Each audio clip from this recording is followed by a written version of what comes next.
Anderson Tendulkar trophy fifth test day 2 India 204 runs కి 6 wickets కోల్పోయి match అయితే స్టార్ట్ చేసింది. 224 రన్స్ కి ఆల్అౌట్ అయిపోయింది. కేవలం 20 రన్స్ మాత్రమే చేసి 4 వికెట్స్ కోల్పోయారు. కరుణ్ నాయర్ 52 రన్స్ తో స్టార్ట్ చేసి 57 రన్స్ దగ్గర అవుట్ అయిపోయాడు. వాషింగ్టన్ సుందర్ 19 రన్స్ తో స్టార్ట్ చేసి 26 రన్స్ దగ్గర అవుట్ అయిపోయాడు.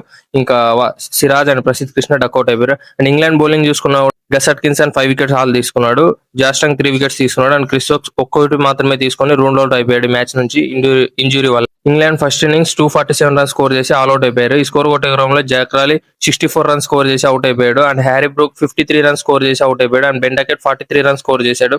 జో రూట్ 29 రన్స్ స్కోర్ చేశాడు. ఓలిపప్ 22 రన్స్ స్కోర్ చేశాడు. మిగతా వాళ్ళంతా తలా కొద్ది చెంద వేసేసి ఆల్అౌట్ అయిపోయారు. అండ్ ఇండియా బౌలింగ్ చూసుకున్నా కూడా Siraj 4 wickets, Prasidh Krishna 4 wickets, Akashdeep 1 wicket తీసుకున్నారు. India second innings 75 runs score చేసి 2 వికెట్స్ కోల్పోయారు. రాహుల్ 7 రన్స్ మాత్రమే చేసి తొందరగా అవుట్ అయిపోయాడు. అండ్ సాయి సుదర్శన్ కూడా 11 రన్స్ చేసి అవుట్ అయిపోయాడు. అండ్ జైస్వాల్ 51 రన్స్ స్కోర్ చేసి ఇంకా స్ట్రైక్ లో ఉన్నాడు. ఆకాశదీప్ నైట్ వాచ్మెన్ గా 4 రన్స్ చేసి ఇంకా స్ట్రైక్ లో ఉన్నాడు. గస్ అట్కిన్సన్, జాస్టంగ్ చెరో ఒక వికెట్ తీసుకున్నారు. అండ్ ఈ మ్యాచ్ గురించి మీరేమనుకున్నారు? Let me know in the comments form.